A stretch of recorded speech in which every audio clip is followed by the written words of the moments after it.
The Midnight Hike, a true encounter with Ted Bundy. It was late October near Halloween, a time when ghost stories and creepy tales seemed to find their way into every conversation. My friends and I were no different. We were gathered around a dimly lit living room, with the shadows from the flickering fireplace dancing on the walls. That night the air was thick with excitement, and someone suggested we all share ghost stories. One of my friends, Emily, had been unusually quiet. She didn't seem eager to join in, which wasn't like her. Emily usually had a flair for telling the most terrifying tales, but that night, she was hesitant. When we pressed her, she finally spoke up. "I don't really like telling this story," she began, her voice low and serious. "But it's a true story about my parents' first date." The room fell silent. We all leaned in closer, intrigued. There's something different about a story when you know it's real, something that makes it linger in your mind long after it's been told. Emily's eyes darted around the room before she continued. "My parents had their first date back when they were both in college," Emily explained. "They'd been out to dinner, and although it was a bit awkward, they were getting along. It was one of those dates where you're not sure if there will be a second one, but they were both polite and enjoyed each other's company." As the night wound down and they were about to part ways, Emily's dad, who had an adventurous streak, suggested something a little unconventional. Instead of just heading home, he asked if she'd be up for a midnight hike in Provo Canyon. He knew the area well since he'd done a lot of rock climbing there. My mom, being young and spontaneous, agreed. After all, how often do you get asked to hike under the stars on a first date? They hopped into their cars and drove up the canyon, winding through the dark mountain roads, guided only by the dim headlights. By the time they arrived at the trailhead, the only light they had was from the stars above. It was a new moon, so the sky was inky black, and the trees cast long, shadowy shapes across the landscape. As they started the hike, everything seemed fine at first. The cool night air was refreshing and the stars were bright enough to cast a faint glow on the path. They walked side by side, the sound of their footsteps echoing in the stillness of the canyon. But as they approached a darker section of the trail, where the trees formed a dense canopy overhead, Emily's dad began to feel uneasy. He couldn't quite put his finger on it, but something felt wrong. The path ahead was completely swallowed in darkness, and he couldn't shake the feeling that they weren't alone. It was the kind of instinctive fear that creeps up on you, like the hairs standing up on the back of your neck. Still, he pushed the feeling aside, telling himself he was just being paranoid, but the sensation only grew stronger. Just as they reached the edge of the darkened path, Emily's dad felt his foot hit something soft. He froze. The darkness was so thick under the trees that he couldn't see what he had stepped on, but the feeling in his gut told him to be careful. Whatever it wasn't a rock or a log, it was something else. His heart began to race. Every instinct screamed at him to turn back, but curiosity started to take over. Was it an animal? A pile of leaves? Something about it didn't feel right. He reached down, but just before his hand touched the mysterious object, that overwhelming sense of danger washed over him again, stronger than before. This time, it was impossible to ignore. His body tensed, and he stood up quickly. Without saying a word, he looked at Emily's mom and they both silently agreed to leave. They turned around and hightailed it back down the trail, their pace quickening with each step. They didn't stop until they reached the safety of their cars. Neither of them spoke about what had just happened. The mood had shifted, and the date ended on an eerie, uncomfortable note.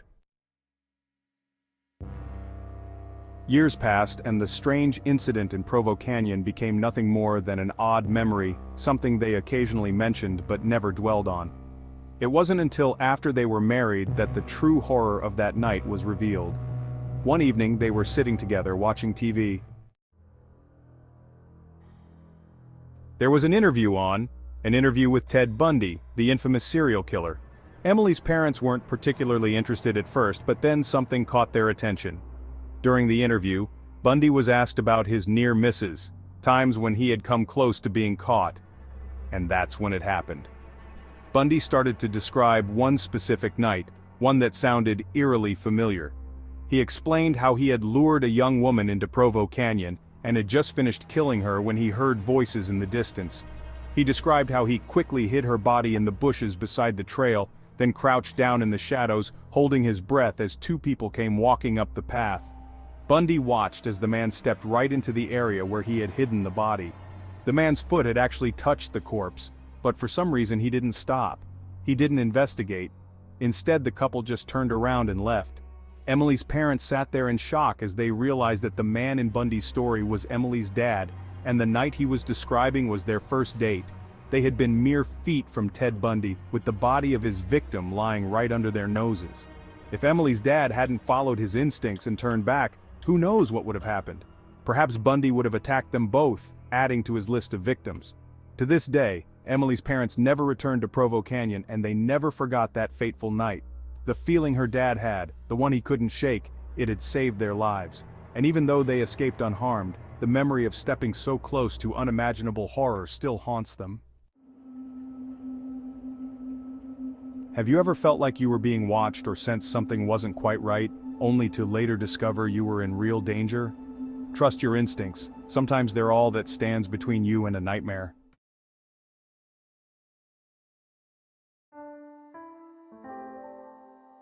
The ghostly melody, a haunting at Myrtle's plantation.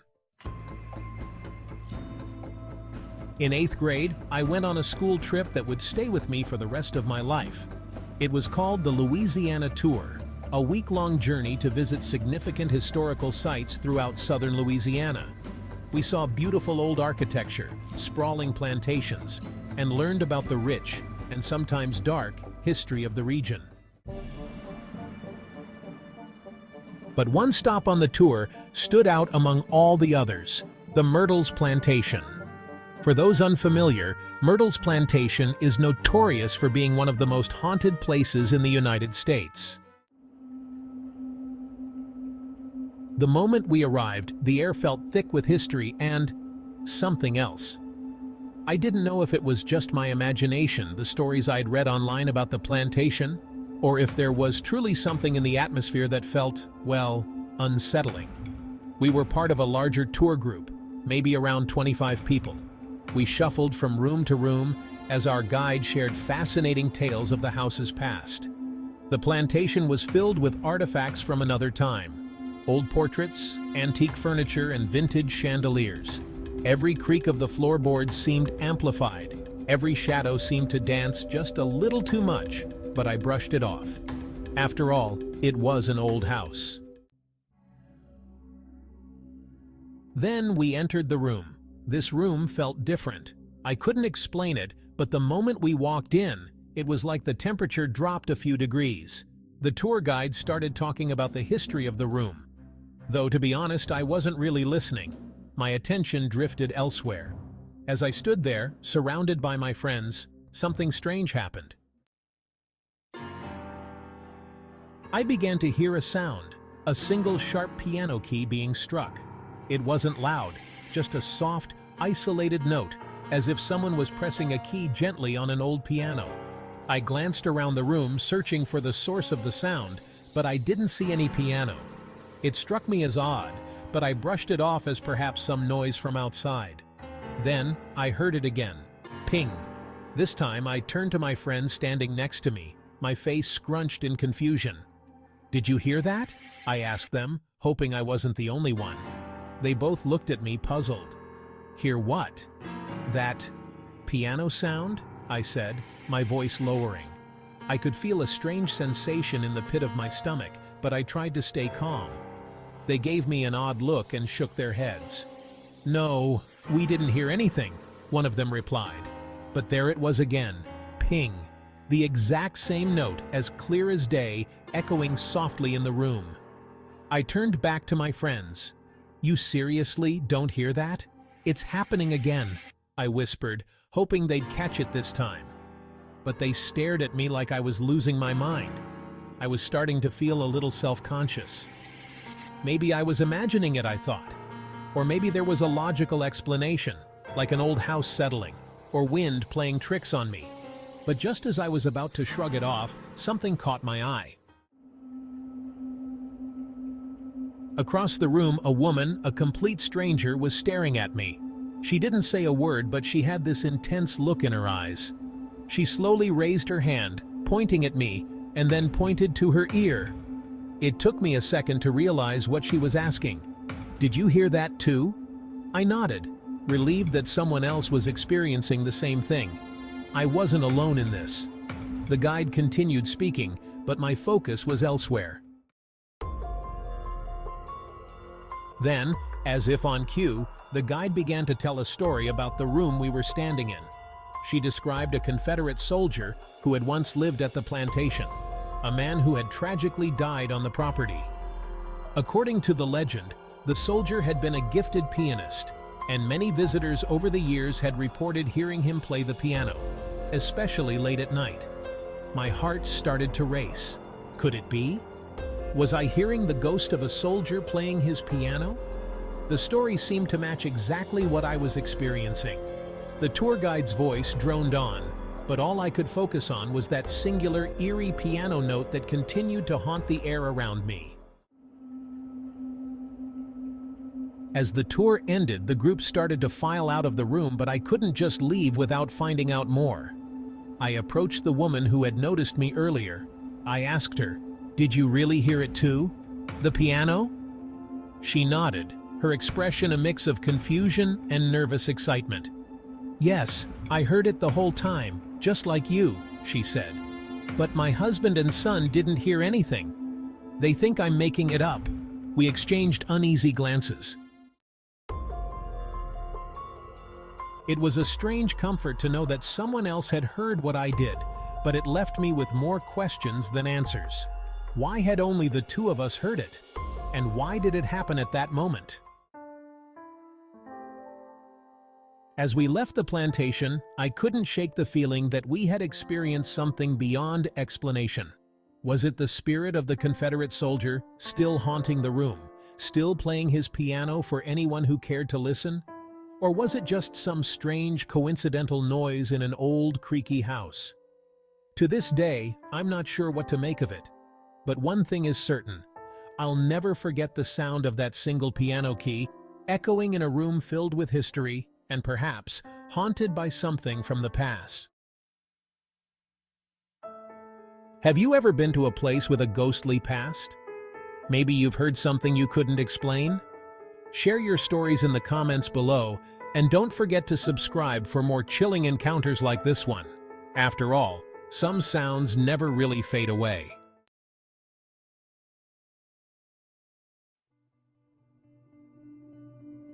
The Haunting of the Hidden Room. In the quiet suburb where I grew up, there was a house that seemed ordinary at first glance, but it held a secret in one of its rooms. I was just 7 years old at the time, and my bedroom was unlike any other. It wasn't supposed to be a bedroom at all. Originally, it was an odd extension of the attic, more of a large closet than a proper room. The previous owners had used it as a playroom for their daughters, and when my family moved in, we kept it as my bedroom. My room was unique for another reason. It had a massive closet door that led up to the attic. To access it, you had to climb a creaky wooden staircase. This closet was enormous, filled with old toys and miscellaneous items from my childhood. Even though it was packed with innocent objects, it gave me an unsettling feeling, particularly because it was so isolated from the rest of the house. One particular night, after a scary movie night with my family, I was terrified and alone in my room. The images from the movie danced in my mind, amplifying every little noise. As I lay in bed, the room seemed to close in around me. Suddenly, I heard it, a distinct, jarring sound of something heavy clattering in the closet. My heart raced, and I jumped out of bed, racing to my parents' room. I burst in, tears streaming down my face. They tried to comfort me, insisting there was no one in the closet. Seeing how frightened I was, they let me stay in their room that night. The following night, the fear returned. I had almost forgotten about the previous night's incident until I heard it again. The unmistakable sound of a container of Legos spilling out and scattering across the floor. I ran to my parents again, panic-stricken. This time my father was less sympathetic and more frustrated. Reluctantly, he agreed to let me sleep in their room once more. The next morning, my mom and I inspected the closet. To my horror, There was indeed a pile of Legos strewn across the floor, exactly where I had heard them the night before.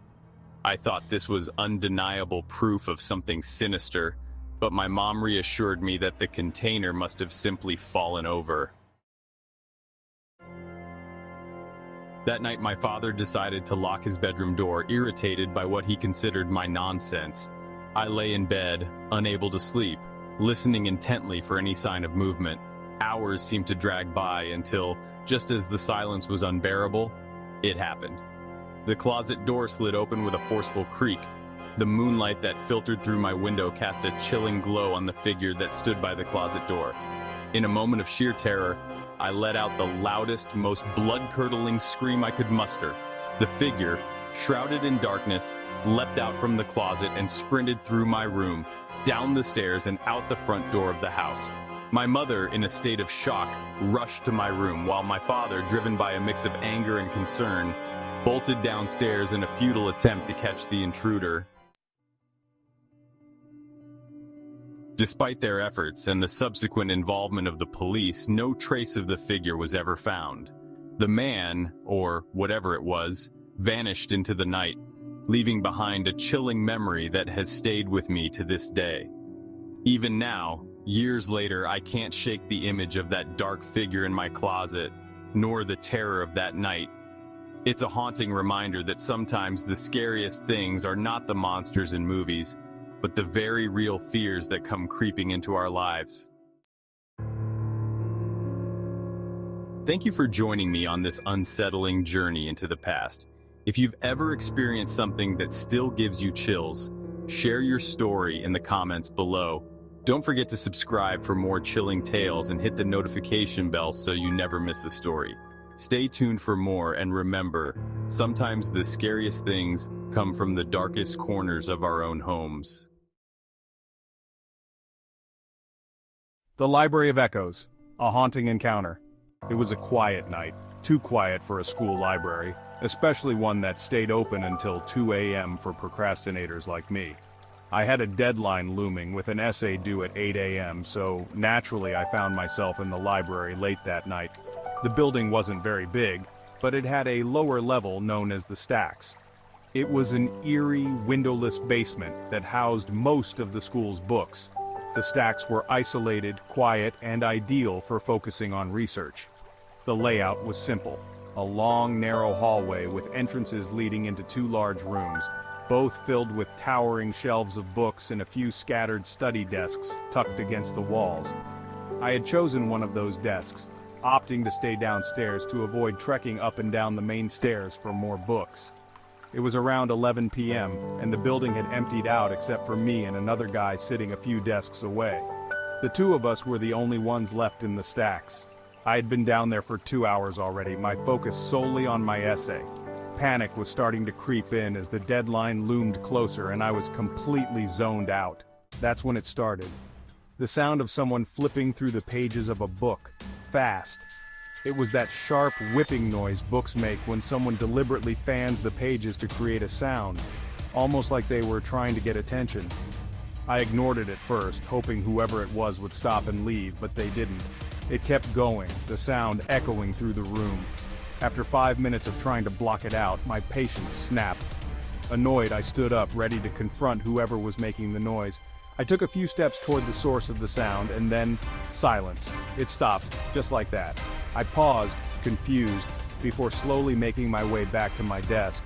The room was still again, and for the next 10 minutes I was able to focus. But just as I got back into my work, the noise started again, louder this time. It was like they had grabbed a massive book and were flipping the pages more aggressively than before.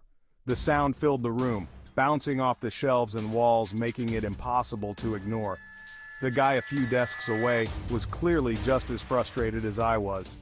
He stood up, scanning the room to find whoever was responsible. We exchanged a quick glance, both of us irritated, and then began to search the shelves for the source of the noise.